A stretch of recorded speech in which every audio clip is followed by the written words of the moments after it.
Bonjour à tous et bienvenue sur le plateau de l'émission de voyance.com. Écoutez, je suis ravi de vous retrouver en plus sous le signe d'une nouvelle lune, cette nouvelle lune dont je vous parlais en début de semaine, cette nouvelle lune en bélier, qui est une nouvelle lune dynamique, qui est une nouvelle lune volontaire, qui est excellente en tout cas pour tous les signes de feu. Donc les signes de feu, je les rappelle, sont les béliers, bien entendu, les lions, et pour finir, les sagittaires. Donc c'est une phase qui est, je dirais, cruciale pour tous ces signes, qui leur permet vraiment de reprendre en tonicité, de pouvoir entamer, je dirais, de nouveaux projets, de nouvelles démarches. Enfin, c'est vraiment une phase où je vous encourage vivement, et surtout à partir de demain, à être conquérant. C'est quand même le principe des signes de feu, de conquérir, d'avoir envie d'accéder à la réussite. Et si vous avez des choses à demander, eh bien, c'est le meilleur moment pour le faire. Voilà. Alors, n'oubliez pas, les signes de feu ont plutôt aussi une tendance à avancer tête baissée, notamment les béliers. Donc, il faut quand même raison garder, il ne faut pas se précipiter tête baissée. Il faut aussi réfléchir avant d'agir. Mais en tout cas, ça présente de nombreuses opportunités pour tous ces signes-là. Alors, à contrario, on va dire que pour les cancers, les gémeaux, non pas les gémeaux, les cancers, les balances et les capricornes, eh bien c'est plutôt une période où justement il faut prendre un petit peu de recul, il ne faut pas justement se précipiter, il faut réfléchir, la période n'est pas forcément idéale pour agir. C'est plutôt une période, par exemple, par rapport à vos supérieurs hiérarchiques. Si votre supérieur hiérarchique vous dit il faut faire comme ceci et que vous pensez qu'il faut faire différemment, vous faites exactement comme votre supérieur hiérarchique vous le demande. Alors ça peut être valable aussi dans les relations amoureuses. Donc vraiment, c'est prendre de la hauteur, prendre du recul, ne pas être au taquet, dirons-nous. Alors n'oublions pas, ça reste des généralités, ça s'applique à ces signes d'une manière directe, mais en astrologie, je le rappelle assez fréquemment, n'oublions pas qu'un thème astral est composé de 12 signes, de 12 maisons, de 10 planètes et de très très nombreux aspects, puisqu'on peut en dénombrer jusqu'à 22 ou 23 de mémoire. Donc vraiment, mais ça donne des indications quand même importantes si vous avez des démarches que vous devez entamer, que vous devez faire. Voilà. Donc si vous êtes dans les signes de feu, allez-y. Si vous êtes dans les signes Cancer, Balance et Capricorne, zen. Bon, écoutez, je vais répondre à la première question. Rebecca, bonjour. Alors, cette question est pour Raphaël. Va-t-il retrouver un emploi de salarié prochainement ?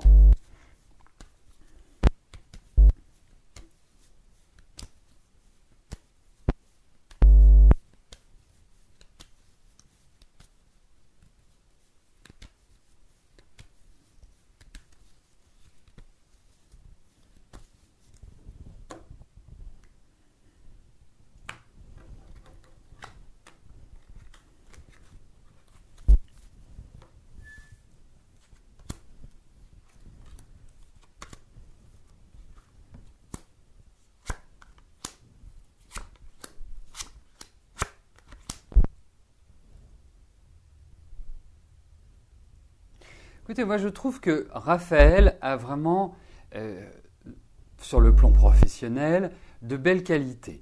Il est entreprenant, il est autonome, il est volontaire, il y a du dynamisme. Bon, un peu autoritaire malgré tout, mais bon.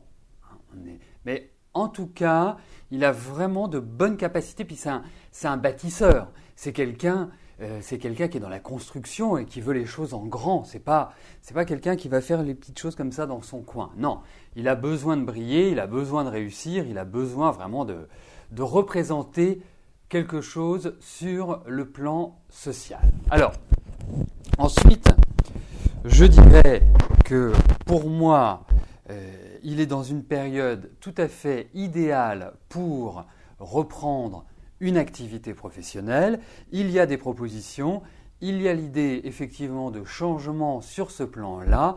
On sent qu'il y a une évolution, qu'il y a une stabilisation qui va arriver pour lui. Donc, pas d'inquiétude, il va reprendre le chemin du travail, dirons-nous. Mais effectivement, je trouve que depuis l'année dernière, les choses ne sont pas vraiment d'une certaine manière dans une mesure idéale. Moi, je sens beaucoup de tension, je sens beaucoup de nervosité chez lui. Mais sa volonté va lui permettre de retrouver du travail. De toute façon, il y a vraiment, pour moi, il n'y a pas de souci.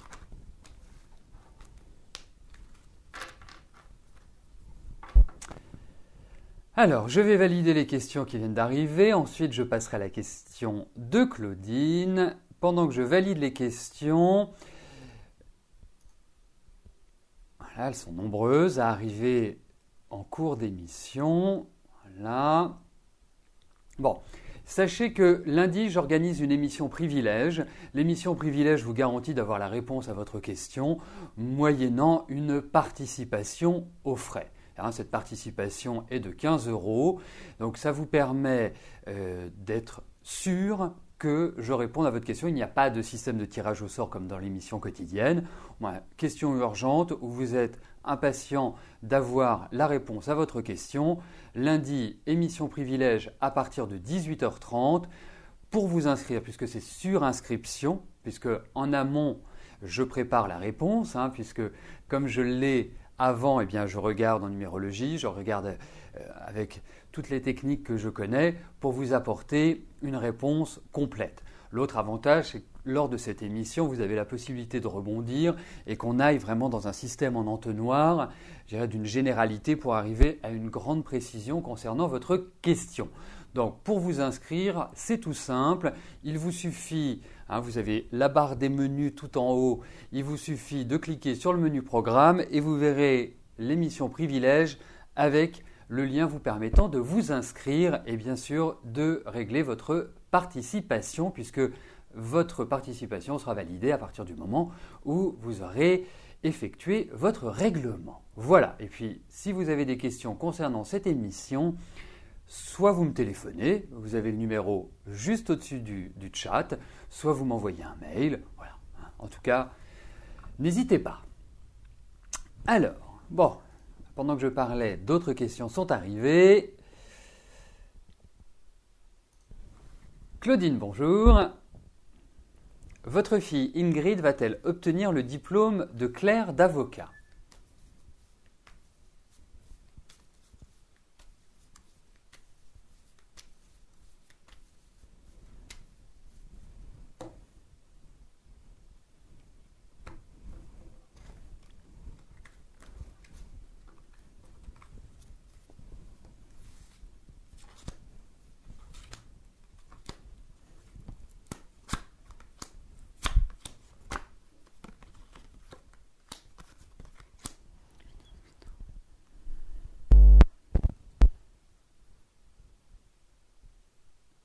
Alors, je vais commencer par, comme on le dit familièrement, enfoncer une porte ouverte.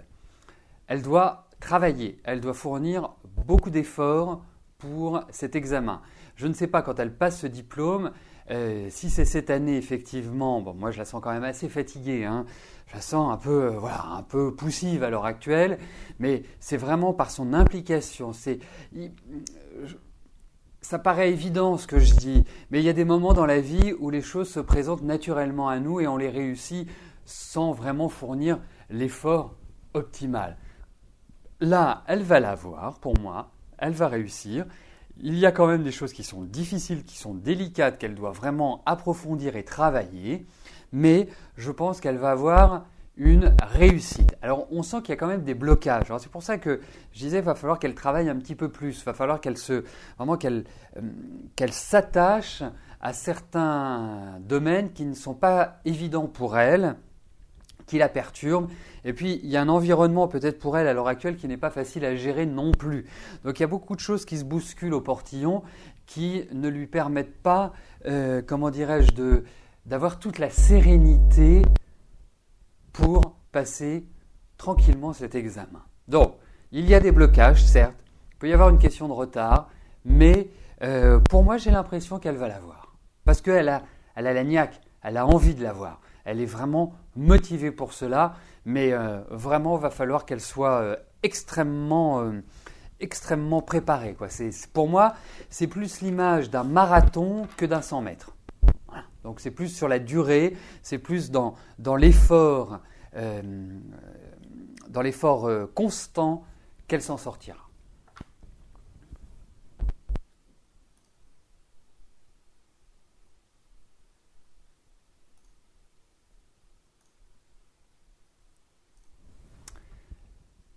Janine, bonjour. Est-ce que Jean-Claude fera ses travaux de terrasse en 2014 ?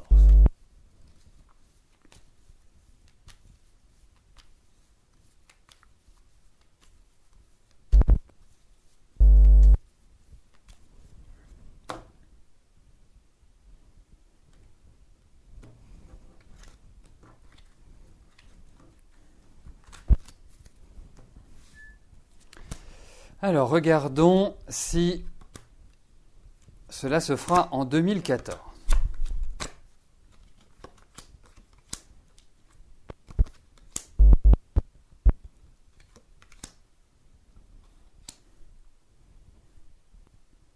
Bon, on sent que l'envie est là, certes. On sent que vraiment il y a tout pour que ces travaux se réalisent, mais il va y avoir des soucis. Il va y avoir des soucis pour les réaliser. On sent qu'il va y avoir de l'attente, qu'il y a une situation qui ne permet pas de le faire comme cela, comme on le souhaite. Effectivement, il y aura, vous comprenez mon mouvement, il y aura certainement des choses qui devront être réglées avant. Alors, effectivement, là, j'avance pas forcément en terrain inconnu, Janine, puisque nous avons parlé de certaines choses il n'y a pas si longtemps que cela, il me semble. Et que pour moi, je dirais oui, ils vont se faire, mais peut-être sur la deuxième partie de l'année. C'est peut-être pas tout de suite à l'orée de 2014 que cela va se concrétiser. Mais pour moi, je dirais oui, mais dans la patience. Ça peut être une question de finance, ce qui est pas impossible, mais ce ne sera pas aussi vite que Jean-Claude l'aimerait ou que vous l'aimeriez, en fait. Mais ils vont se faire. En tout cas, c'est une bonne période pour embellir, pour orner la maison, pour vraiment lui donner une dynamique nouvelle. Débia, bonjour. Vous avez contacté Lionel. Il vous plaît beaucoup. Est-ce réciproque ? Est-ce que vous lui plaisez ?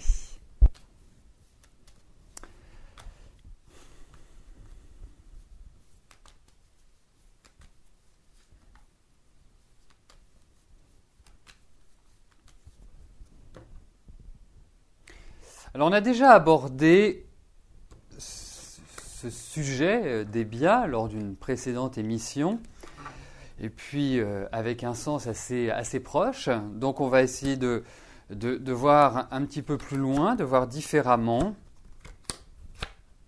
Écoutez, moi je vous dirais une chose. Je ne suis pas persuadé que ce soit l'homme de votre vie. Je ne suis pas persuadé du tout que ce soit celui qui va faire vibrer votre corde affective pendant des années. Je pense qu'il n'est pas insensible à votre charme. Mais disons-le tout nettement, je ne suis pas persuadé que ça puisse aboutir vraiment à une relation exceptionnelle. Voilà. C'est un peu comme ça que je ressens. Donc au niveau de ces sentiments, on va dire qu'ils sont plutôt partagés. Ce n'est pas ni du désintérêt, ni un amour profond. Voilà, vous êtes là, vous existez, vous n'êtes pas transparente, mais en même temps, je ne pense pas que ce sera l'homme de votre vie.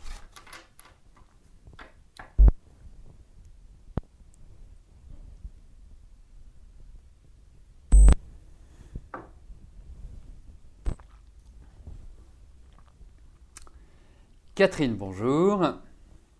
Lundi, vous avez été convoqué au commissariat de police à cause d'un signalement fait par le directeur de l'internat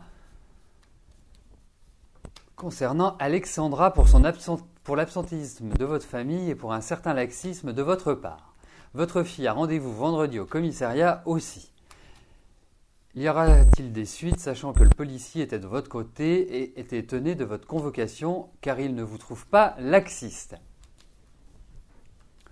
Effectivement, je vous le confirme, ça fait quand même longtemps qu'on se connaît, Catherine, et on peut vous accuser de beaucoup de choses, mais pas de laxisme.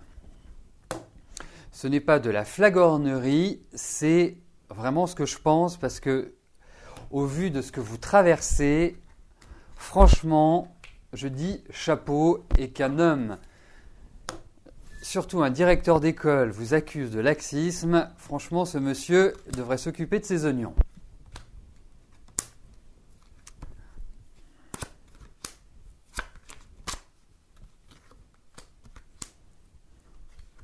Écoutez, j'ai pas l'impression qu'il y ait des choses, qui soient graves, hein, par rapport à, comment dirais-je, à cet environnement. On sent qu'il y a des protections. Effectivement, ça va être noté, hein, d'une certaine manière. Ça va être, alors je sais pas comment ça peut s'appeler. Est-ce que c'est une main courante? Voilà. Mais je ne pense pas. Non, je ne pense pas que ça va avoir des conséquences graves, dirons-nous.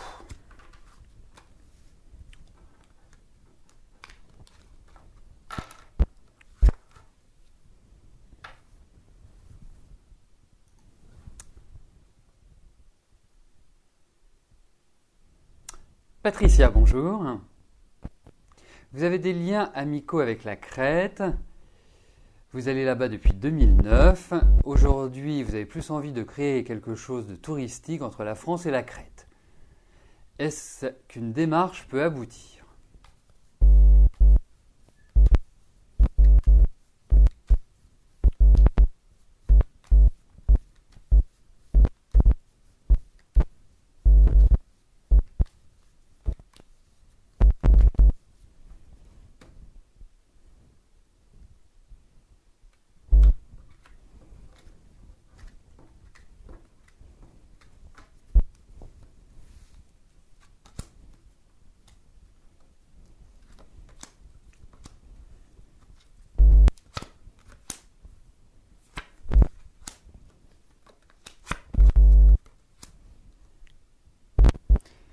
Écoutez, c'est un projet qui ne me paraît pas simple à mettre en place, qui me paraît quand même assez complexe et qui appelle quand même beaucoup de démarches, à mon sens, administratives. Il y a de l'investissement, il y a l'idée d'organisation. Je ne suis pas sûr que ce soit véritablement le moment. Je pense également, parce que faut être clair, je trouve que vous êtes dans des périodes où il faut entreprendre, où il faut aller de l'avant. Il est important, là, que vous entamiez des démarches. Je ne suis pas sûr que la Crète puisse véritablement aboutir immédiatement. Ça peut être un projet que vous pouvez travailler sur du long terme. Hein, c'est-à-dire que peut-être vous pouvez vous occuper d'autres choses entre-temps, mais là, il y a quand même des efforts qui me paraissent longs pour que vous puissiez vraiment le concrétiser. Hein, c'est complexe, hein. C'est un gros projet, mais ça vous va bien. Donc, je ne ferme pas la porte, Patricia, mais je ne suis pas sûr que ce soit le moment, en fait. Hein, on voit qu'il y a des projets, on voit qu'il y a des choses qui se mettent en place, mais c'est lourd, c'est pesant, c'est gros. Donc, je suis plutôt mitigé. Alors, flagornerie, appât de velours a très bien donné sa signification, c'est quand on flatte dans l'hypocrisie. Hein, c'est quand on fait de la flatterie qu'on complimente, mais qu'on n'en pense pas un mot. Donc Patricia, parce que je n'arrivais pas forcément à trouver mes mots, pour moi, ce projet est difficile à mettre en place et appelle à beaucoup de contraintes. Alors je ne sais pas s'il y a des contraintes administratives, je ne sais pas s'il y a des... Mais c'est pas simple. c'est pas simple du tout et le faire seul me paraît pas forcément la meilleure des choses. Et trouver des partenaires, c'est pas toujours chose simple pour vous à gérer la notion de partenariat. Donc oui, il y a quand même un certain nombre de problèmes à surmonter et peut-être des problèmes de structure, de finances. Voilà, donc faites une étude de marché, ne partez pas comme ça à l'aventure, il faut bien mettre sur le papier ce que vous souhaitez faire, comment vous souhaitez le faire, les coûts que ça engendre et les rentrées et comment ces rentrées peuvent rentrer.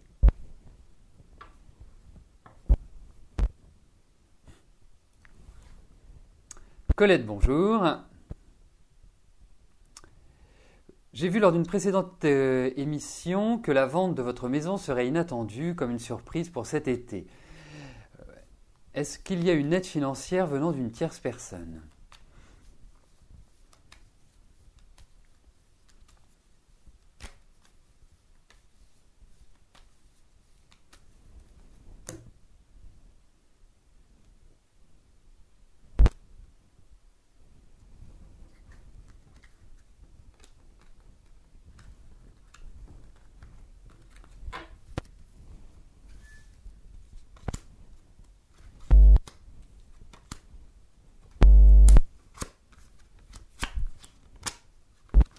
Écoutez, moi je vais vous dire une chose, je ne vois pas de soucis majeurs au niveau financier, je vois même des appuis, des aides, des protections. Donc pour moi, je dirais sur ce plan-là, il n'y a pas de problème, il n'y a pas de souci. Hein. Donc détendez-vous. Et effectivement, par rapport à la vente de votre maison, je m'en souviens, eh bien, effectivement, à partir de l'été, la période est quand même beaucoup plus faste pour cela. On sent que les énergies changent, évoluent et vont dans la bonne direction.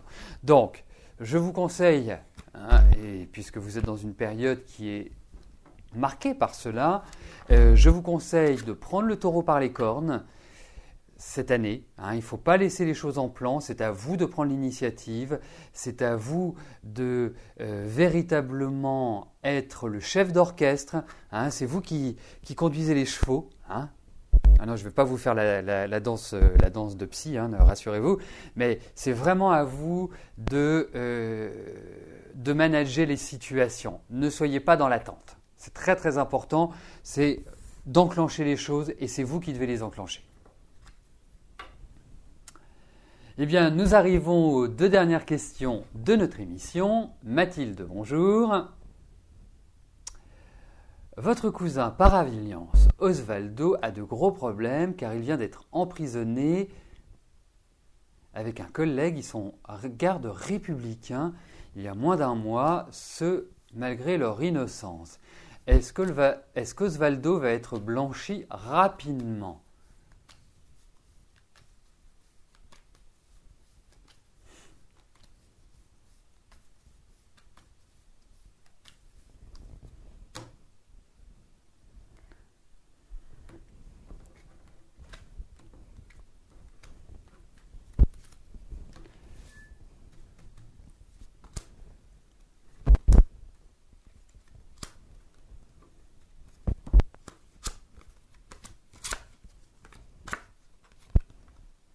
Je pense que c'est pas forcément tout de suite, hein, parce que en plus ça me paraît, vous savez, le ressenti que j'ai, c'est il y a de la violence par rapport à cela. Il y a vraiment quelque chose de psychologique qui est très lourd, qui est très dur. Hein. Alors, c'est pas si fréquent que cela que l'on me pose une question me parlant d'emprisonnement. Donc pour moi, non, je pense qu'il va y rester quand même un peu, il ne va pas être blanchi tout de suite pour moi. Je pense qu'il le sera, mais il va encore traverser des périodes qui ne vont pas être franchement rigolotes.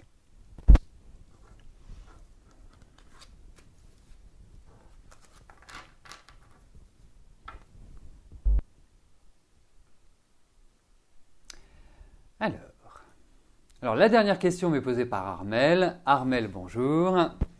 Vous envisagez de vous faire opérer du ventre. Est-ce que vous allez pouvoir le faire d'ici quelques mois ?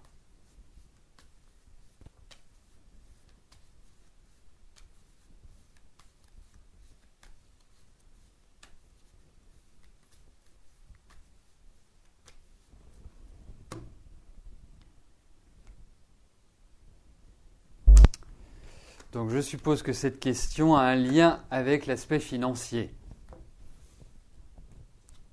Donc voyons si vous allez avoir cette possibilité-là.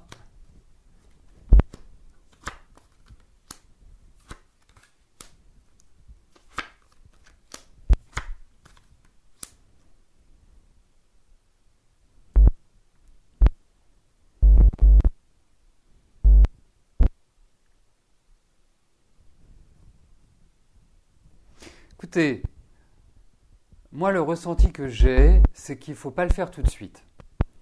Je pense que vous avez des tas de problèmes à régler et que la disponibilité parce que ce n'est pas anodin, c'est une intervention chirurgicale, vous êtes sous anesthésie générale, je vous trouve quand même extrêmement fatigué à l'heure actuelle, je ne vous trouve pas vraiment dans une dynamique extraordinaire. Ça va monter petit à petit parce que vous sortez vraiment d'une période fatigante. Et moi, je trouve que ce serait plus envisageable sur la fin de l'année. Hein, je trouve que c'est plus cela qui ressort. Mais pour moi, oui, vous allez pouvoir le faire. Voilà. Mais il y a des choses à régler avant, pas avant votre anniversaire. Parce que je vois que vous êtes du mois de septembre. Et vraiment, moi, je vous dis un truc, c'est lorsque vous voudrez le faire, si vous pouvez, si vous avez les moyens, bien évidemment, ce serait bien de faire une consultation privée et de voir quelle est la meilleure période pour justement vous faire opérer. Hein, parce qu'il y a vraiment des périodes qu'il faut éviter, surtout pour une opération esthétique. Voilà. Après, c'est vous qui voyez. Mais en tout cas, pour moi, pas avant la rentrée prochaine. Hein. Moi, je le sens plus sur la fin de l'année. Eh bien, nous arrivons au terme de notre émission. Je vais vous souhaiter à tous une excellente journée. Et puis, je vous donne rendez-vous demain, même lieu, même heure. Merci pour votre fidélité, pour votre présence. À demain. Bye bye.